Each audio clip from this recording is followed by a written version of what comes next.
Amém, amados? Boa noite. Boa noite. Amém. Olha, os holofotes aqui segue a gente mesmo, né? É forte, verdade. É forte, como se diz, é forte. Duas coisas, né? E até aqui, para entrar aqui também, o caminho é bem estreito, viu? É o caminho estreito, né? Literalmente é estreito.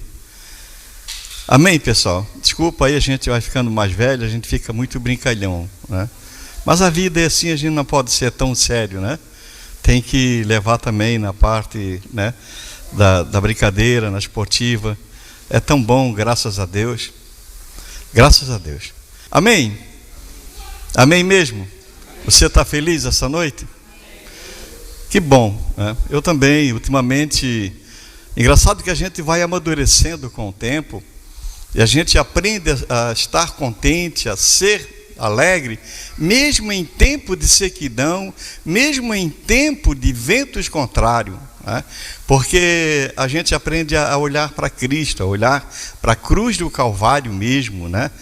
Então a gente não olha mais para a circunstância, para o vai e vem, os altos e baixos. O meu olhar, o olhar do cristão, deve ser sempre fixo na cruz do Calvário. Então aí ele vence as intempéries da vida, os ventos contrários, e assim vai. É diferente daquele que vive, que se acostuma com a dor. Se acostumar com a dor é uma coisa, mas entregar tudo diariamente nas mãos do Senhor Jesus Cristo é outra coisa. Parece ser igual, mas não é igual, tá bom? E eu fui convidado pelo pastor Fábio para estar aqui hoje, trazendo a ministração. Eu estava lembrando do tempo que eu fiz a faculdade na Uniaselv, faculdade de teologia. Eu fiquei lembrando naquele tempo e eu senti saudade de alguns assuntos que eu procurava estudar e compreender. Na época, eu criei um blog, que é o paisemim.com. Quer dizer, na época não, bem depois, né? Eu escrevi 4 livros e estão na Amazon até hoje. A gente vende, não é muito, não ganha muito, eu ganho R$2, R$2,50 por cada exemplar vendido na Amazon, mas ele é impresso lá nos Estados Unidos e é vendido para lá mesmo, e às vezes dá uns R$40, R$50, né, no final do mês. Fico muito contente, né? A gente não gasta nada. E também, uns tempos aí atrás, eu mandei imprimir, acho que quase 1000 exemplares. E na verdade eu devo estar com uns 30, 35 só. Esse eu vendo pelo Mercado Livre, mas já estou tirando tudo porque eu não vou mais imprimir. E esses livros, desses 6 livros, né? Eu só mandei imprimir 2 aqui comigo, né? E eles são de teologia, né? Na verdade, um braço da teologia bíblica, da apocalíptica, que é a escatologia, que é o estudo do final dos tempos. Bênção, é uma coisa que eu me acostumei, gosto. Então aí de uns 3 anos para cá eu fiz esse blog, que é o paisemim.com, que era para tratar de cura interior, essas coisas assim, que algo também sempre gostei. Mas a tendência foi para a área de teologia, onde teve muita audiência, e hoje eu abri o blog, eu já estou com 60 mil acessos, né? Está dando na faixa de quase 5 mil, 6 mil acessos por mês, né? Tem dia que dá 1000 e poucos acessos, né? Tem dia que dá 200, 300, e tem sido muito forte ali, a procura tem sido grande na área da teologia, da escatologia, né? E eu, ultimamente, com a criação da rádio, né, que a gente está ali batalhando, faz 1 ano, o meu tempo está ali, 24 horas na rádio, que é a Rádio Gospel Gaspar. A gente não tem esse dinheiro para poder investir, então a gente investe na oração, nos estudos e na dedicação ali. Eu já estou com tudo pronto, os estúdios, tudo certinho, está funcionando. Faço o meu programa ao vivo das 8 ao meio-dia, de segunda a sexta-feira. Está tendo muita audiência mesmo, para valer. E aí sobra pouco tempo, né? E tem o meu tempo, apesar de eu já estar com 42 anos de casados, né? 42 anos de casado, eu ainda tenho o meu tempo com a minha esposa. Esse meu tempo com a minha esposa é diário. Eu tenho que ter o meu tempo de ficar no lado dela. E não é só uma horinha, é um tempo mesmo. É um tempo, é uma metade da tarde, adiante até a noite, ficar no lado dela. Se ela está no quintal, eu estou no lado dela. Se ela está no sofá, eu estou com ela. Se ela está lavando a louça, eu estou enxugando.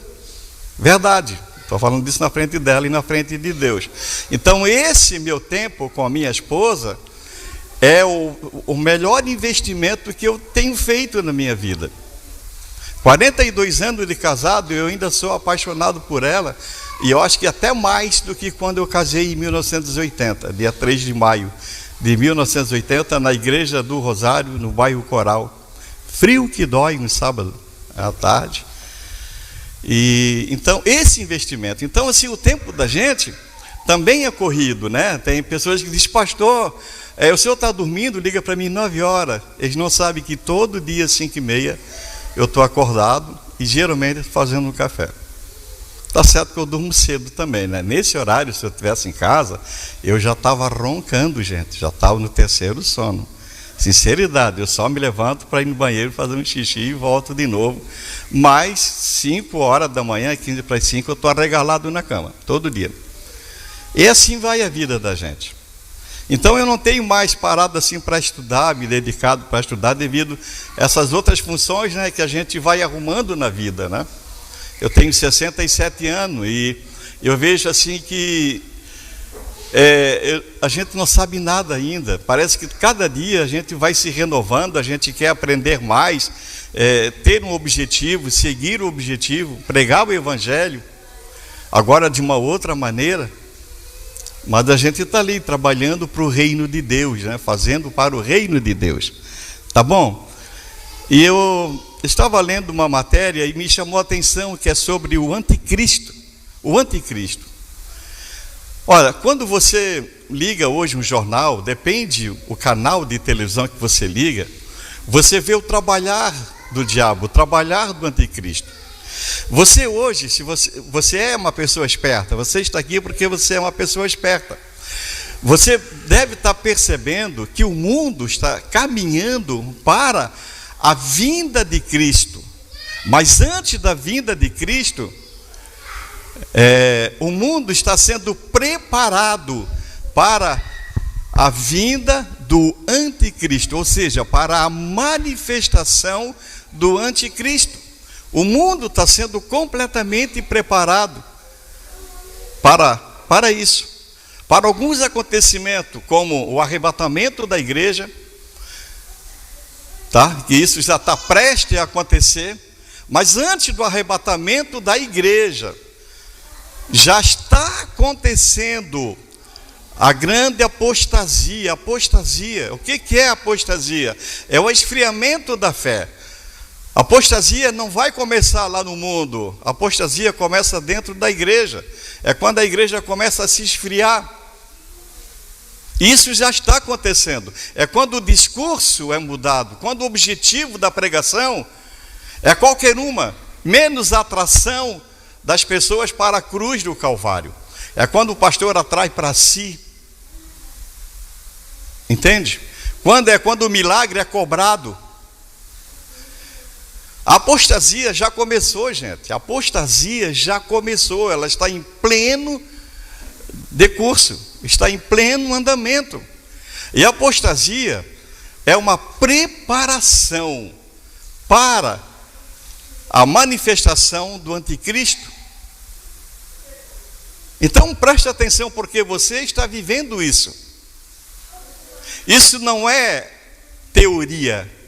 É teologia, mas não é uma teologia teórica, é uma teologia prática, é algo que você já está vivendo, coisas que Daniel um dia profetizou há alguns 1000 anos atrás. Daniel, Ezequiel e tantos outros, o próprio Jesus Cristo falou, isso também está lá em Mateus 24, isso tudo que foi falado, inclusive por Jesus Cristo, hoje Eu estou vivendo e você está vivendo. A vinda de Cristo é iminente, está para acontecer a qualquer hora. O arrebatamento da igreja pode acontecer a qualquer momento, pode acontecer daqui a pouco, sabe? Dentro da escatologia há várias janelas de compreensão, de expressão, de explicação, de entendimento. Eu tenho o meu entendimento, entende? Mas assim, no geral, é comum todos pensarem que haverá a apostasia, o que já está acontecendo, haverá a grande tribulação, que é a manifestação do anticristo em pessoa, entende? Haverá o arrebatamento da igreja, aí se diverge, porque alguns dizem que o arrebatamento será antes da tribulação, outros durante, que é a durante a tribulação, outros dizem que a igreja tem de passar pela tribulação, como a igreja primitiva passou pelas perseguições. E aí se diverge, mas na verdade é que vai haver o arrebatamento da igreja. Vai haver a manifestação do anticristo, o 666, a besta que sai da terra, a besta que sai do mar, o dragão. E vai haver a vinda de Cristo, não a vinda de Cristo no arrebatamento, porque Cristo no arrebatamento da igreja, ele não está vindo sobre a terra. A igreja, que é a noiva, vai se encontrar com o noivo nos ares. E essa expressão ares me dá o entendimento que é um lugar entre o físico e o espiritual. Mas depois disso tudo, Jesus Cristo mesmo vai vir com a igreja, com a noiva, que se dará, que eu entendo que é um número simbólico, 7 anos depois do arrebatamento da igreja, né? Mas isso é um estudo que se a gente pode complicar um pouquinho, né? E não é bem isso que eu tenho para dizer essa noite, que o Espírito Santo colocou no meu coração. Amém? Então você abre aí para mim, 1 João capítulo 2, versículo 18, fazendo favor. 1 João 2, 18. Vamos ver se eu acho aqui, está aqui. Vamos ver. Eu vou ler aqui para você, que diz assim, 2,18 diz assim, ó: filhinhos, já é a última hora. Olha só o que ele está dizendo aqui, ó. Quem está falando aqui? João. Amém? Quem é esse João? O João da visão, daquele que estava na ilha de Patmos, um dos apóstolos de Jesus Cristo, o último a morrer. Ele que teve a visão apocalíptica. Ele está dizendo: filhinho, já é a última hora, e tal como ouviste que o anticristo vem, até agora surgiram muitos anticristos. Por isso, conhecemos que é a última hora. Amém, pessoal? O que João está dizendo aqui? Ele está dizendo assim que já é a última hora para a manifestação do próprio anticristo. Se você continuar lendo, João está dizendo aqui que muitos... já houve várias manifestações do anticristo, já desde o tempo de Jesus, desde o tempo da diáspora, ou antes de Cristo, antes do nascimento de Cristo,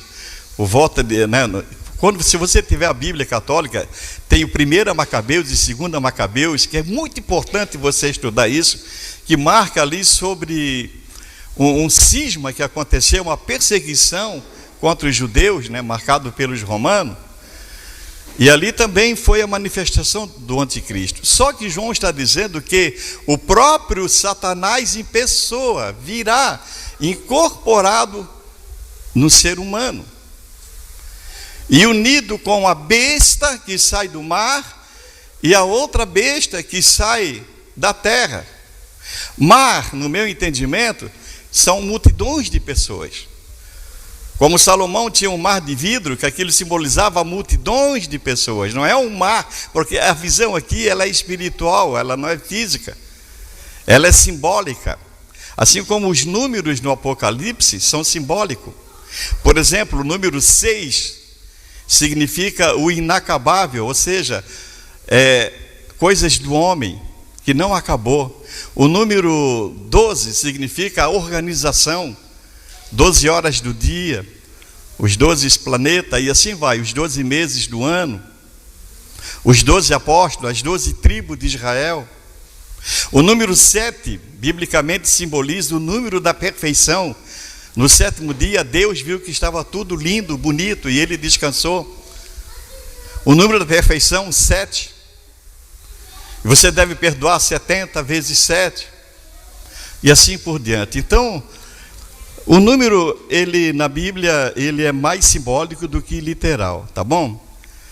Sabe, querido, antes do final dos tempos, surgirá um grande líder mundial e será conhecido como o Anticristo. O Anticristo, um grande líder mundial. Agora a pergunta é: quem é o Anticristo? Aqui muita gente quer saber quem é o Anticristo, aquelas interrogações no nosso interior, né? A outra pergunta que é importante é: quando ele surgirá?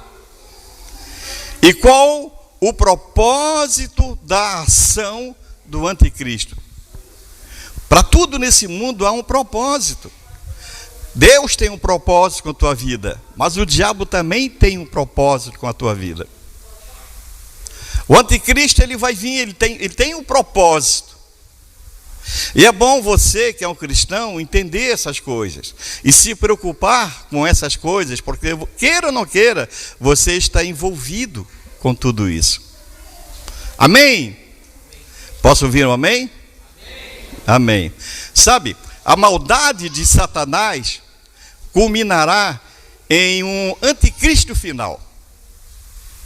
Toda a maldade dele vai se expressar, vai se condensar dentro de um vulto. Ali vai estar expresso toda a maldade de Satanás em todas as esferas e épocas da história. Vai estar tudo, vai culminar, vai entrar tudo, condensar em uma pessoa. E essa pessoa, praticamente, ela já está por aí. Sabe? E ali, Satanás vai centralizar todos os poderes do mal contra Jesus Cristo e contra os seus seguidores. Quem são os seguidores de Jesus? A igreja verdadeira. Nós somos seguidores de Jesus Cristo. Pastor Fábio é um seguidor de Jesus Cristo. Nem todas as igrejas seguem Jesus Cristo. Umas fingem que seguem. Mas aqui nós temos certeza que somos seguidores de Jesus Cristo. Amém? A pergunta que eu quero fazer para você é: o que significa a palavra anticristo, na verdade? Porque a gente vê falar muito essas coisas, mas às vezes a gente acha que entende muito, mas não entende, né?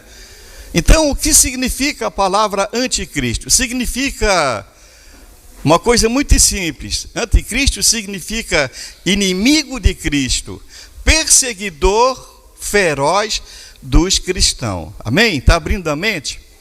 Então, o anticristo significa algo que persegue o povo de Deus.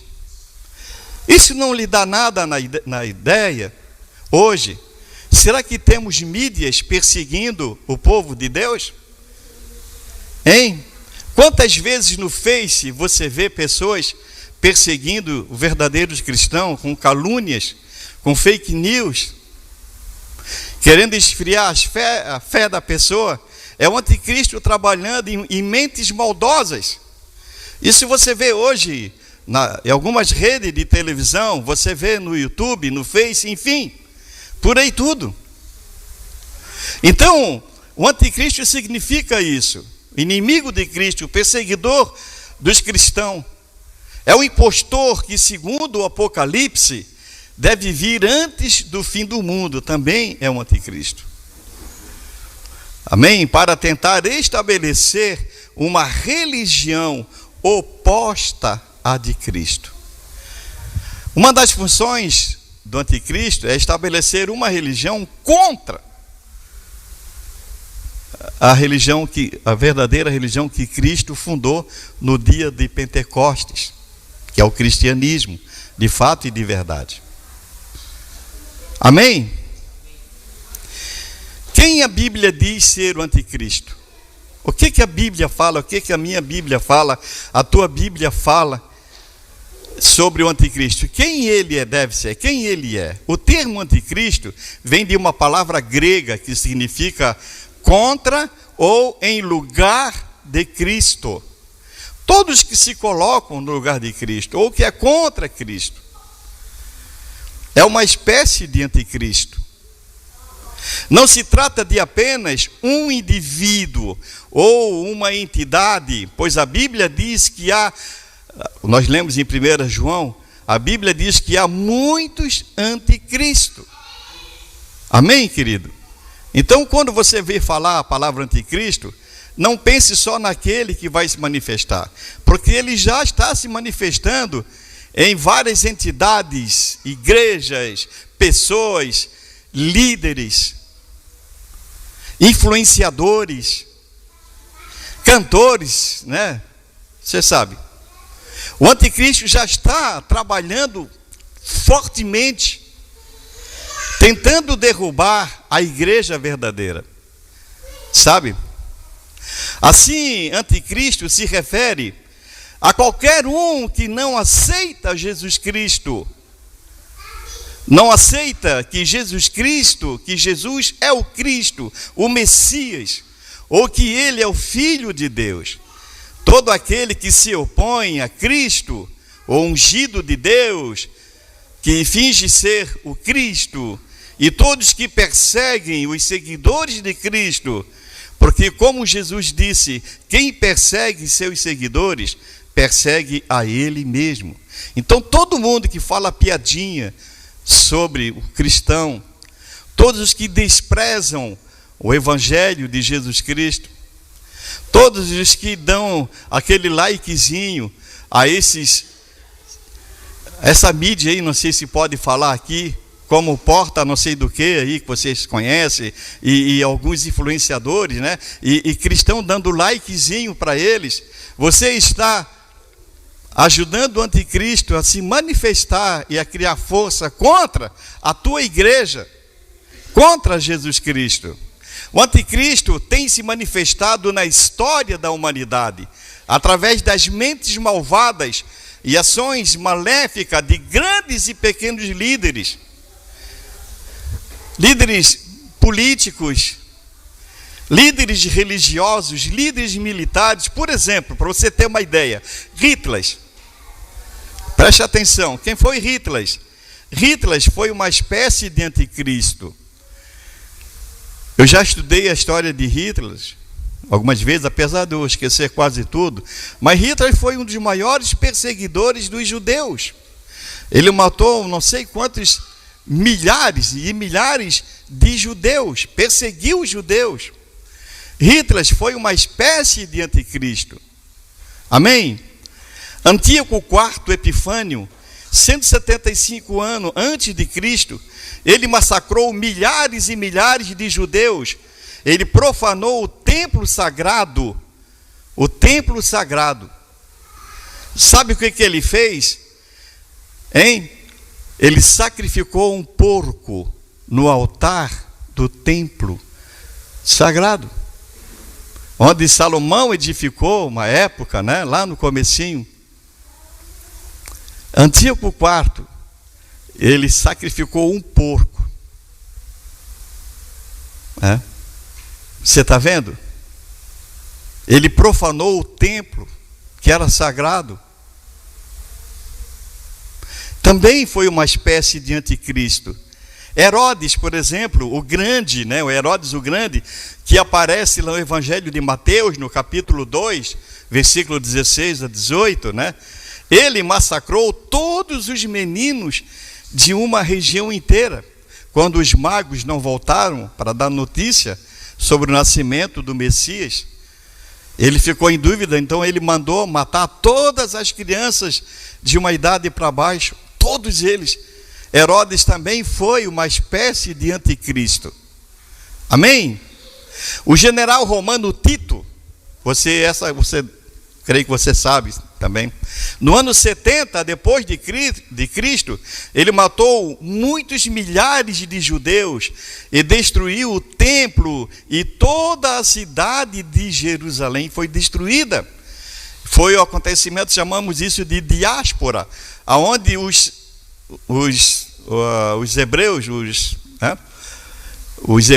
judeus que sobreviveram fugiram de Jerusalém. E Jerusalém se apagou e não existiu mais. Jerusalém e Israel só passou a ser nação agora em 1948, por aí assim.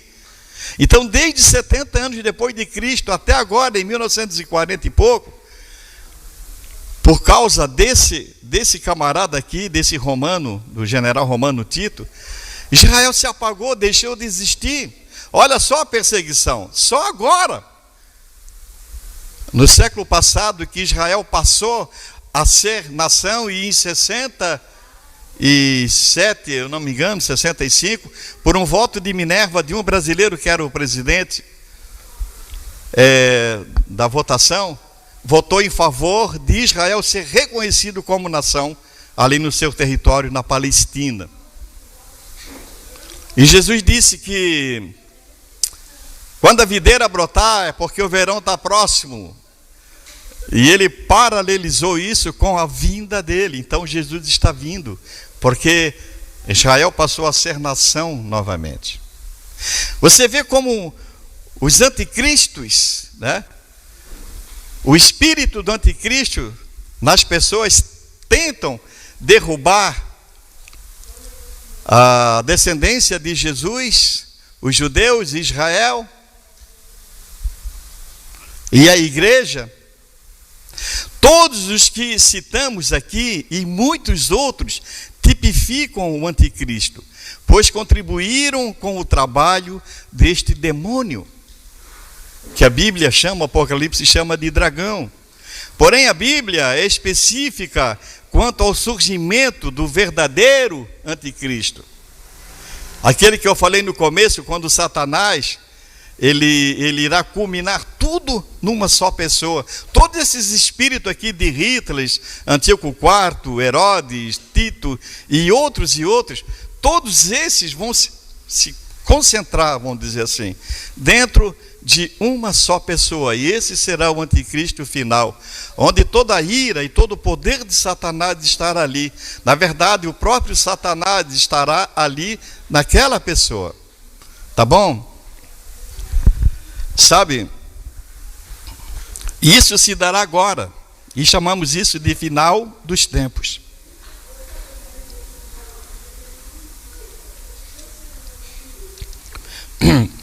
E ele é identificado pela Bíblia como a besta que sai do mar. Se você quiser anotar aí, outra hora nós lemos, está lá em Apocalipse, no capítulo 13 e versículo de 1 a 10. Tá bom? Quando o anticristo surgirá? Então, o que nós aprendemos aqui é o que a Bíblia diz sobre o ser anticristo. E agora, quando o anticristo vai surgir de fato e de verdade? Jesus afirma em Mateus, no capítulo 24, no versículo 3 a 31, que este e outros acontecimentos escatológicos irão acontecer pouco antes da vinda dele, de Cristo. Ele fala lá em Mateus: a besta que subirá do mar, que é o anticristo, que está lá em Apocalipse, no capítulo 13, versículo 1 e 2, juntamente com a besta que subirá da terra, que é o falso profeta, que está lá em Apocalipse, capítulo 13, versículo 11, são cúmplices do dragão, que é o próprio Satanás, que também está registrado em Apocalipse 16, versículo 13, e que formarão a falsa trindade, o que lá em Apocalipse 13, 18 diz, o número 666, o 666, você já viu falar nisso? Preste atenção, porque você já está vivendo tudo isso. Você não... Claro que você se acordou para isso. Você vê o trabalho da mídia para perseguir a igreja, para trazer apostasia, para ridicularizar o cristão, que não é de hoje, já dos 20 anos para cá, a coisa está se estendendo mais e mais. Mais e mais. Os valores estão se invertendo. Hoje é mais fácil um casal ter um cachorrinho do que um filho. Eu não sei se eu devo falar aqui, mas eu vi no Face um noticiário de um líder religioso na Itália se curvando diante de um cachorro, agora, o mês passado. Se curvando diante de um cachorro. Escuta aqui, meu amado. A Bíblia diz que nós temos que se curvar diante de Jesus Cristo. Agora, diante de um cachorro, um líder religioso. Está vendo como é a preparação para a vinda do anticristo? Como eu falei para você, então surgirá o anticristo, aquele que sai do mar, o falso profeta, aquele que sai da terra, que se unirão com o dragão, que é o próprio Satanás, e formarão a falsa trindade. Você já viu falar na Santíssima Trindade? Amém? Que é o Pai, o Filho e o Espírito. Amém? Pai, Filho e o Espírito Santo. Eu falei para você no começo que os números são simbólicos na Bíblia. E o número 7 representa o quê? O número da perfeição. Presta atenção, olha aqui para mim. O número 7 representa o número da perfeição. Então, quando o número 7 representa o próprio Deus, que no 7º dia viu que tudo estava perfeito e descansou. O número 7 representa o próprio Jesus Cristo, que fala do perdão do pecado, que infinitamente devemos perdoar, e fala do Espírito Santo. Então, se eu for colocar o número para a Santíssima Trindade, eu daria 777. Mas aqui está falando do 666. O que significa isso? No meu entendimento, o número 6 é o número do pecado, é o número do homem, é o número do inacabado, aquilo que o homem faz e não acaba, porque o pecado não permite que ele termine as coisas. O número 6 representa o número do homem, o número do pecado, o número do pecador. Então, se for dar um número para a besta que sai do mar, seria o número 6. Amém? A besta que sai da terra, o número 6, e o dragão, o número 6. Por isso a Bíblia fala nos 666, que é uma simbologia, que é o número do homem. Você entende? De acordo com o Novo Testamento, só poderão agir na face da terra durante a grande tribulação, simbolicamente os 7 anos. Ou seja, depois da saída daquele que o detém. Se você abrir a sua Bíblia em 2 Tessalonicenses, no capítulo 2, e versículos 6 a 12, fala que o anticristo só poderá se manifestar quando aquele que o detém sair da terra. E no seu entendimento, quem é que está detendo a manifestação do anticristo? Quem que você acha que está detendo essa manifestação do anticristo? Quem é que tem mais poder do que Satanás? Hein? Quem está detendo a ação do anticristo aqui na terra? No meu entendimento, é o Espírito Santo agindo na igreja verdadeira, a igreja santa, a noiva, aquela que irá subir.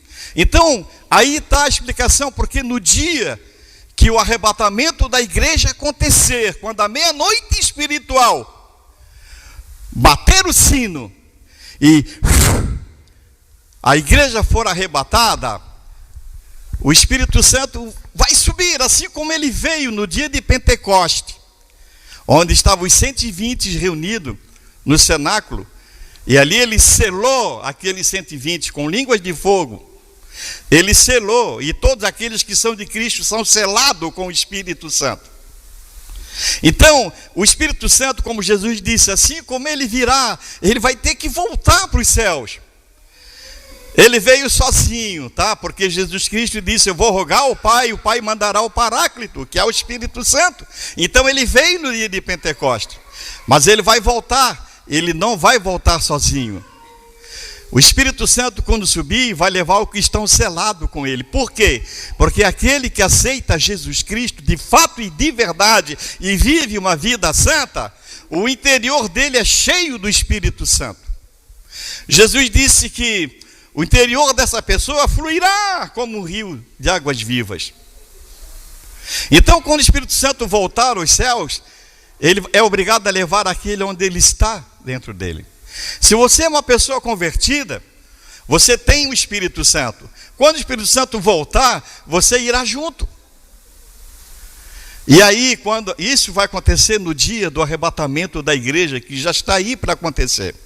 E no exato momento que isso acontecer, no mesmo minuto, o anticristo vai se manifestar e surgir em toda a mídia, e nos canais de televisão, no YouTube, no Face, no Instagram, no WhatsApp, enfim, em todas as mídias, o anticristo vai se manifestar, porque aquele que detém ele já não está mais aqui, que é o Espírito Santo e a igreja de Jesus.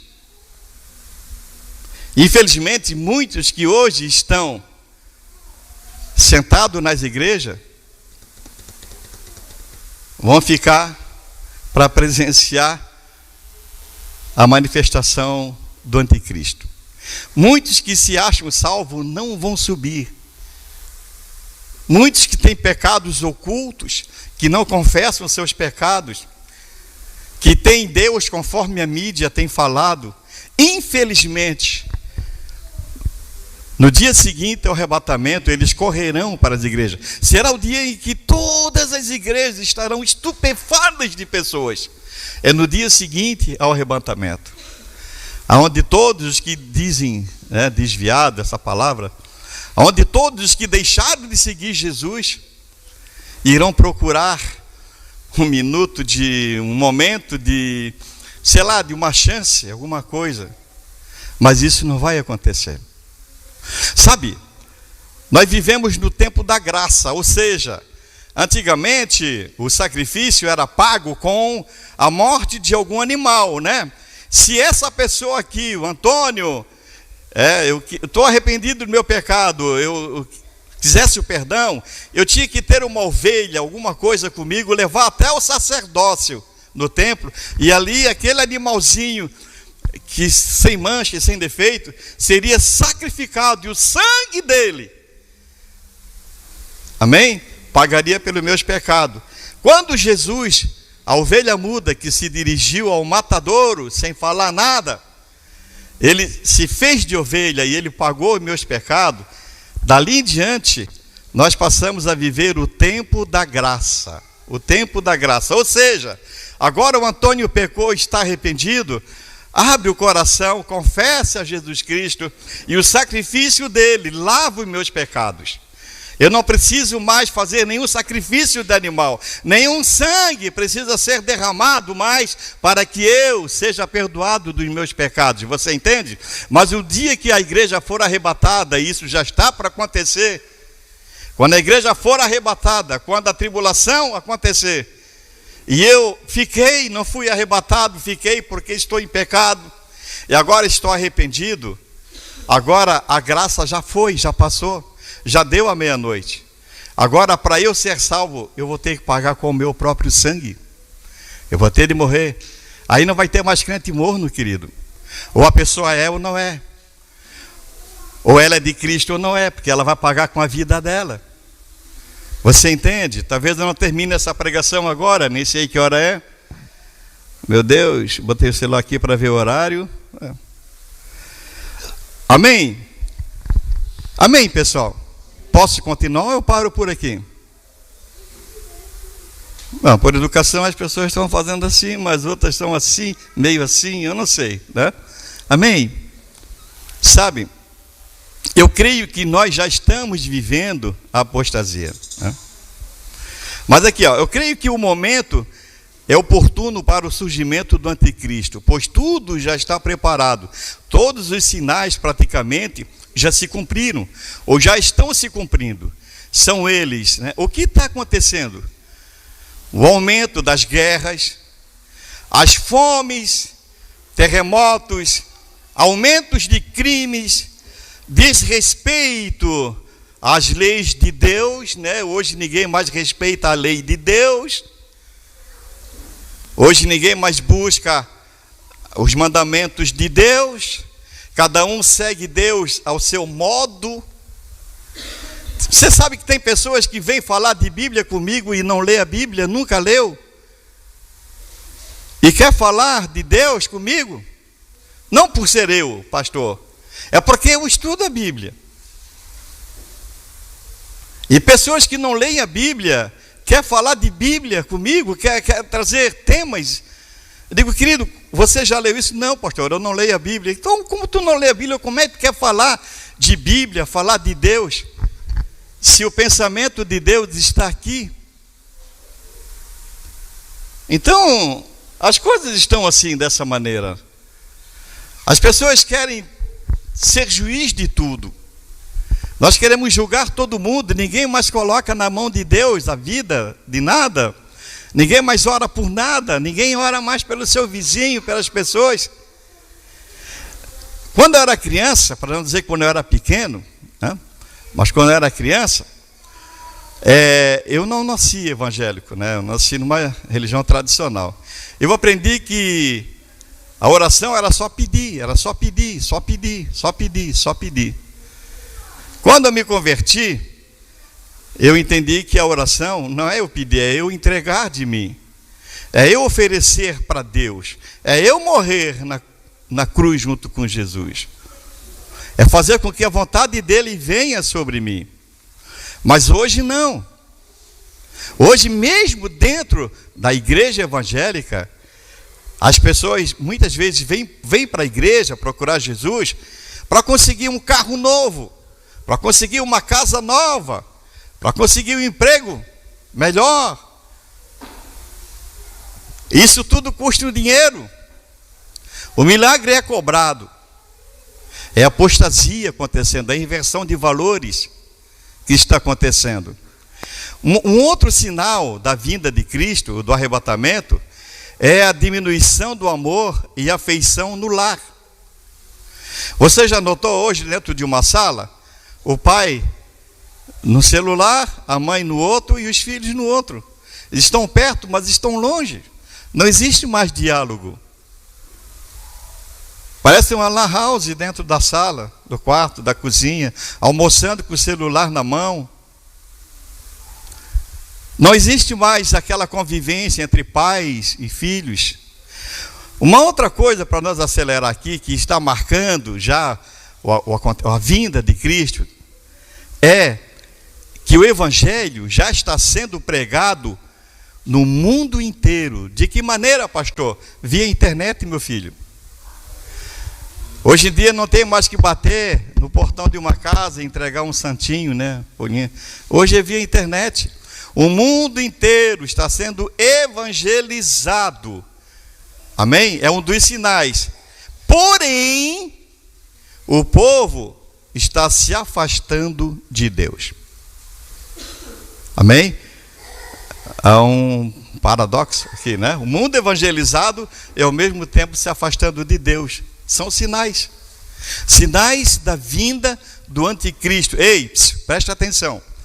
O mundo está sendo preparado para a vinda do anticristo. Quando o anticristo surgir, no dia que ele surgir, ele vai ser aclamado, gente. Ele vai ser aplaudido. Não vai pensar que o mundo vai sair correndo, achando ele um homem feio. Não. Ele vai ser aclamado, aplaudido. O mundo inteiro vai aplaudir o anticristo. Vai sentir prazer em ver e ouvir a voz e as frases do anticristo. O mundo está sendo preparado para isso. Amém? Creio que nós já estamos vivendo a grande apostasia devido ao esfriamento da igreja, mas aqueles que se mantêm firmes em Cristo serão salvos e, consequentemente, estarão livres da grande tribulação. Esse é meu pensamento. Meu pensamento é que o verdadeiro cristão vai ser arrebatado, e o arrebatamento vai acontecer antes da grande tribulação. Esse é meu pensamento, porque Jesus já pagou por nós.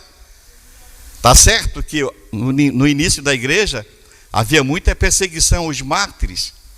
Você pode procurar nos meus estudos, no blog, você vai achar um monte de mártires, as histórias de cada um. Como Policarpo, por exemplo, que foi escalpelado vivo, com 90 e poucos anos, mas ele não renegou o nome de Jesus. Eu creio que nós não vamos precisar passar por isso. Amém? Eu creio que nós não vamos. Qual é o propósito do anticristo? São vários os propósitos malignos de Satanás, através do anticristo. Eu vou aqui mencionar apenas alguns das suas vontades para nós finalizar. O anticristo governará o mundo inteiro durante a tribulação. Certo? A Bíblia fala, para me resumir aqui, que os primeiros 3 anos e meio será tudo muito gostoso. Vai haver casa para todo mundo, vai haver comida, vai ser uma festa. Ele vai fazer vários milagres, o anticristo. Como nos estudos, que a gente pode dar um dia aqui, as feridas, né, que serão saradas, que são dívidas financeiras grandes, que ele vai pagar a dívida de cada um. As dívidas das nações são feridas. Amém? São finanças. Só que na metade de 3 anos e meio adiante, aí Deus vai começar a agir, vai acontecer grandes coisas, muitas coisas, de perseguição em cima de perseguição, e muita perseguição, e 2/3 do planeta vai morrer, as pessoas vão morrer, e aquelas que ficam vivas, elas vão pedir para morrer e não vão conseguir. Total, até a vinda de Jesus Cristo, agora com a igreja, e vai acontecer a grande guerra, né? A guerra do Armagedon. Amém? Você deve estudar sobre isso, a guerra do Armagedon. Para finalizar aqui, tá? Então, o anticristo vai governar o mundo inteiro. Ele estabelecerá uma imagem de si mesmo no templo. Ele vai se assentar no trono do templo, que o templo vai estar construído em Israel, e ele vai ser adorado por muitas pessoas como Cristo. Ele vai operar milagres mediante o poder de Satanás. Ele terá a capacidade de enganar grandes multidões e nações inteiras. Ele matará também as 2 testemunhas que proclamam o Evangelho, lá em Jerusalém. Procurará matar todos aqueles que não possuírem a marca na besta, que a Bíblia diz que será na mão direita ou na testa, que no meu entendimento vai ser uma senha, né? Você vê que está tudo sendo virtualizado, informatizado, eu esqueci o nome, mas assim, não vai mais existir a cédula, né? Mas assim, a identidade, a carteira de motorista em papel, não, já está indo já tudo para o celular, né? Tudo isso, e daqui a pouco você vai ser um código de barra andante, né? Sei lá, um QR Code, uma coisa assim, e o policial só vai encostar uma coisinha em você, ele vai saber toda a sua história. Você vai fazer uma compra no mercado e você vai passar, entendeu? E automaticamente, devido ao código que você tem, já é descontado aquele dinheiro, já vai direto para a conta do supermercado, os impostos para o governo, está tudo indo para essa direção. Agora, para você ter essa senha, você vai ter que renegar Jesus Cristo. Entendeu? E aí se a pessoa, né, que está lá, que foi uma pessoa que um dia se converteu, andou na igreja, depois saiu, né, que eles chamam de desviado, ele vai saber dessa história, porque ele conhece essa história. Ele não vai querer a senha, então ele vai ser perseguido. Ele não vai poder nem comprar, nem vender, e assim por diante. E ele vai ser perseguido. e ele vai morrer. Ele vai ser achado e eles vão perguntar para ele: escuta, você aceita Jesus ou você renega Jesus? Se você aceitar Jesus, você morre agora.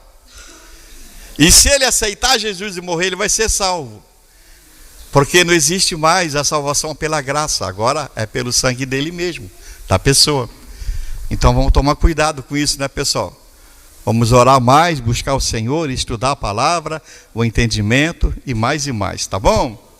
Sabe, ele destruirá o sistema religioso com o qual ele se aliará, que a Bíblia chama de a prostituta. Ele destruirá a prostituta. Quem é a prostituta? É a religião falsa, é a falsa religião.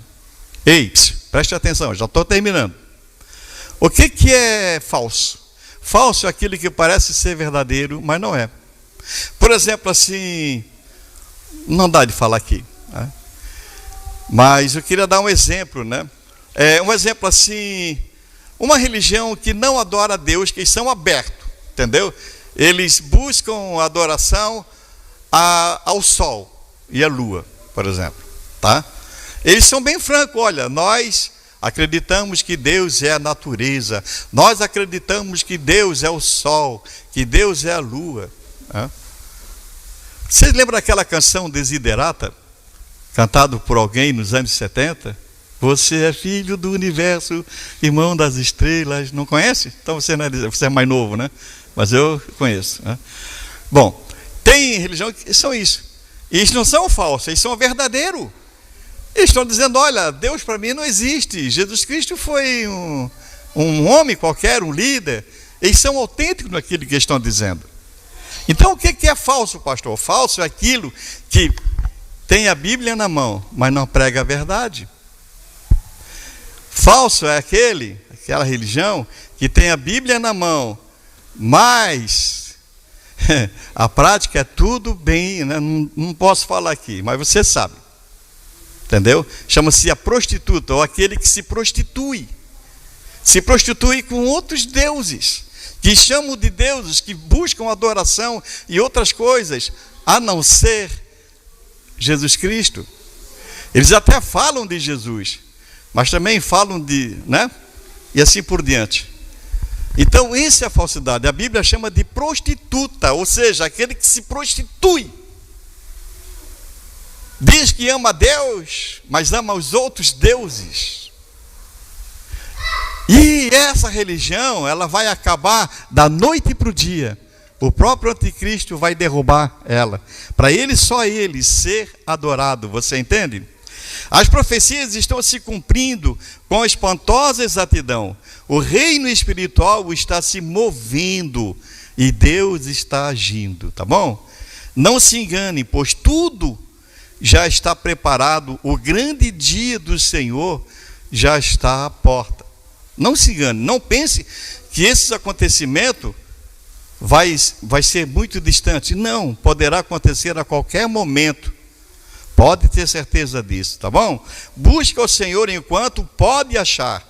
Leia a Bíblia, medite nela, pois ela é a única fonte de todo conhecimento e sabedoria que nós precisamos. Se você não buscar na Bíblia, então não tem jeito para você.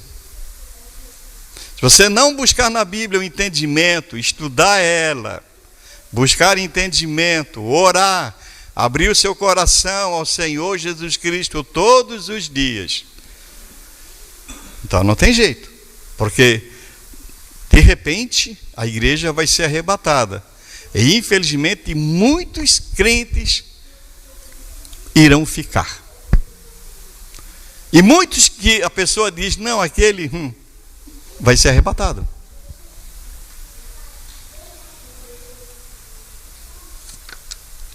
Tá bom, gente? Melhor deixar de ver muitas coisas na mídia e olhar para a Bíblia Sagrada. Porque a Bíblia, ela é inerrante. Ela é o único caminho. E é só ela é o caminho, tá bom? Ela ensina que Jesus Cristo é o caminho. Ela é a única bússola que nós temos, é o norte. É o norte. Você já viu aquela pessoa que diz assim: ó, a pessoa está desnorteada, né? O que é desnorteada? é que ela não sabe mais o rumo a seguir. Ela é como uma andorinha, não sabe que rumo vai, né? Pessoa desnorteada é aquela pessoa que não tem mais o norte como rumo. Você, quando tem uma bússola na mão e você quer ir para qualquer ponto, né? A bússola está sempre apontando para o norte, toda a vida para o norte. Então, a nossa bússola é a Bíblia, ela sempre aponta para Jesus Cristo, para a cruz do Calvário. Não é essas mídias podres, cheias do poder do inferno, que vai trazer o norte para a sua vida. É a Bíblia Sagrada que traz a direção para a sua vida. Continue lendo, estudando. Continue buscando o ensinamento da Bíblia Sagrada. Tá bom? E assim vai ser bom, ok? Ir para casa, e ainda dá tempo, olha, de começar a fazer um estudo bíblico. Eu tenho um blog que é pazemmim.com, é o nome. Marca bem, pazemmim.com. E ali tem 80 estudos, tenho ali, sobre o Apocalipse, sobre o Anticristo. E isso vai ajudar muito você. Pode ter certeza que vai te ajudar mesmo, né? Para valer. E ali vai adiante, tá bom? Amém? Se você tiver um tempinho, também pode escutar a nossa rádio, né? Amanhã de manhã a gente está ao vivo, né? Tem muita gente aí que escuta aí. Amém, amém. Graças a Deus. Ali tem vários ensinamentos também. Agora fique em pé em nome de Jesus. São 20 para as 10. Eu quero orar por você aqui. Primeiro eu quero agradecer a Deus, né, por essa oportunidade. Quero agradecer a tua presença aqui nessa noite. Creio que você aprendeu algumas coisas. É só seguir adiante. Pelo menos ninguém dormiu na cadeira, né? Que bom, né? É bênção de Deus. Levanta a sua mão, Pai, no nome do Senhor Jesus Cristo. Eu venho declarar agora, meu Pai, que esse homem e essa mulher, que a mente desse homem, a mente dessa mulher agora seja completamente aberta e seja cheia do poder da tua palavra, cheia do poder da tua unção, que o entendimento venha sobre esse coração agora, meu Pai. Inunda agora o teu ensinamento, meu Pai, com a tua sabedoria, que assim seja, amém. Ide em paz e que o Senhor Deus vos abençoe, amém? Você pode aplaudir o Senhor Jesus Cristo, Ele? Amém.